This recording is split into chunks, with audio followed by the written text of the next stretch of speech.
Activity areas. Next up, we have the activity area. Compared to the other structural elements we already had a look at, the activity area is not a physical object. The activity area is a logical one. With activity areas, we have the possibility to separate our warehouse into logical units. In these logical units, the warehouse workers operate different kinds of activities, like a put away or a stock removal activity. Within an activity area, we can maintain an activity-dependent storage bin sorting. And with the storage bin sorting, the EWM system can optimize the warehouse task execution. And since we already did a lesson about the storage bin sorting, let us take a short digression and have a look at how optimizing the warehouse tasks looks like with the storage bin sorting. This storage bin sorting allows you to customize your own path through the different storage types in order to set up the fastest and most efficient way to process those tasks. The basic approach is that we do not want the users to take more steps than they actually need in order to get their job done. Maybe you want the users to take some sort of crisscross route through the different aisles of the storage type. Or maybe you want them to take more of a serpentine route. It's up to you. The storage bin sorting can either be done via customizing settings, or you go the manual route and enter all the bin and sorting combinations into an Excel file and upload it to the EWM system. Both approaches work just fine. And personally, I would recommend going both routes, because the customizing provides an initial solution, and the Excel file can be adjusted more dynamically because you do not have to transport the sorting bin changes from the development system to the production system. Of course, there is not just one sorting path through the different storage types. You can set up different storage bin sortings for the different activities in your warehouse. For example, you can set up a crisscross route for the put away activity, and a serpentine route for the picking activity, and maybe some other path for physical inventory. It's up to you. The activity area contains one or multiple storage bins, and these storage bins can be defined by the following attributes: the aisle, the stack, the level, the bin sectioning, the bin depth, or the assigned consolidation group. And the assigned storage bins can be sorted in either order. Such an activity area assignment can, for example, look something like this. We refer to this as a so-called concatenated activity area, because it combines separate storage types and their respective activity areas as a whole to one activity area covering them both. Or maybe we could do something like this. In this example, we separate bins for the fast-moving goods and the ones that hold the slow-moving goods. As we can see in this picture, we combined some storage bins of the storage type 30 and some other storage bins of the storage type 50, and we assigned them to an activity area for fast-moving goods, while the rest of the storage bins are assigned to a specific activity area per storage type. This allows us to sort the bins in a different way, because in the middle part of the screen, a serpentine route, like going up on the left and coming back on the right side, might seem like a good idea. While for the other bins, at least from a top perspective, we would move left to right or right to left before going into the next aisle. Now, before we head to the customizing, we want to mention one additional thing.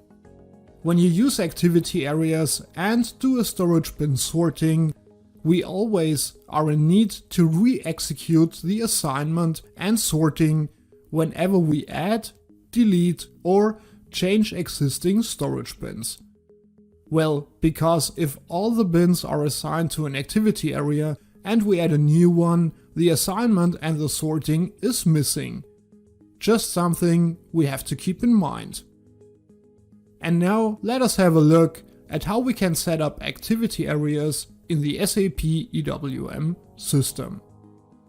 So we head to the EWM Customizing.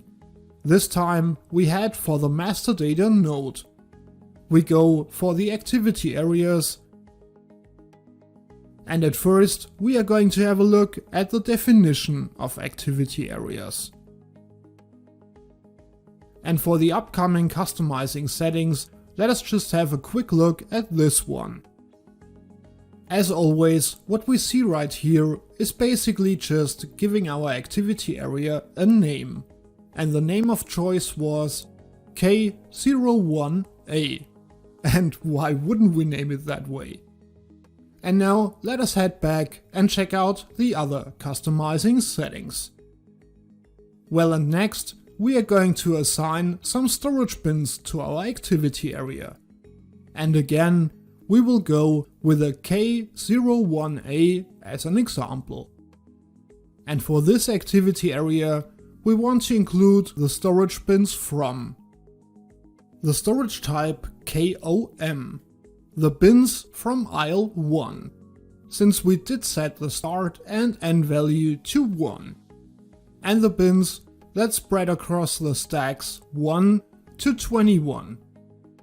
And we will stay in one level, the level 1. Well, and that is pretty much it. We of course could also set a special consolidation group, or maybe a bin section for example, but we do not want to make it more complicated than it actually is. And now let us head back and check out the other settings. And now it is time to define the sort sequence for our activity area. So let us have a look. As we can see, we defined 3 separate sortings for the different activities. We customized one for internal processes, another one for the activity for physical inventory, and another one for the picking activity. And for explanation purposes, we are going to go with the pick activity sorting. So how did we set this up? The activity area K01A for the activity pick is supposed to be sorted like this. We want the sort sequence to have the following hierarchy: level, stack, and bin subdivision, meaning we want to sort by the level first. Within the level, we want a sorting by the stack, and so on. We want the aisle sorting to be ascending, the stack sorting also ascending, the path direction to be not alternating, meaning we do not want the user to do some sort of crisscross route through the aisle. We want an ascending sorting for the level, and a non-alternating path. And since we do not use bin subdivision in this case, we leave it blank. Well, and that is it on how to set up activity areas, assign the bins with their coordinates, and provide the information of how we want the EWM to sort the assigned bins for each activity. But of course, this is only the customizing part. And if we just create the bins, they do not have any assignment to anything. So we need to do the sorting ourselves. Well, and how that is done, we are going to check out right now. So let us head to the following transaction. In the input fields, we just enter the activity area again and the activity we want to do the sorting for, and we execute it. The EWM system now determines which storage bins fit the criteria we just entered and displays the list of storage bins. And in this case, we are talking about 21 bins that have to be sorted. So let us just do that. And the EWM system confirms that the sorting has been done successfully. And to show you what the EWM system has done, we are just going to take the first storage bin in the list, and also let us remember the sequence number of the sorting. In this case, the sequence number 1. And with the copied value, we head to the storage bin maintenance.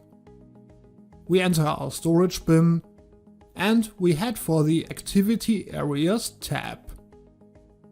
Well, and here we can see which activities and activity areas that bin is sorted for. If you remember our activity area K01A, there have been 2 sortings done. One for the physical inventory and the other one, well, we just did the other one for the pick activity. Great, we successfully assigned the storage bin to the activity area and executed a bin sorting. And to really get the connection, let us just do one more thing. So we head to the SE16. We enter the table name for the sorted storage bins. We enter our warehouse number, of course the storage bin, and the activity we just sorted. And we execute our selection.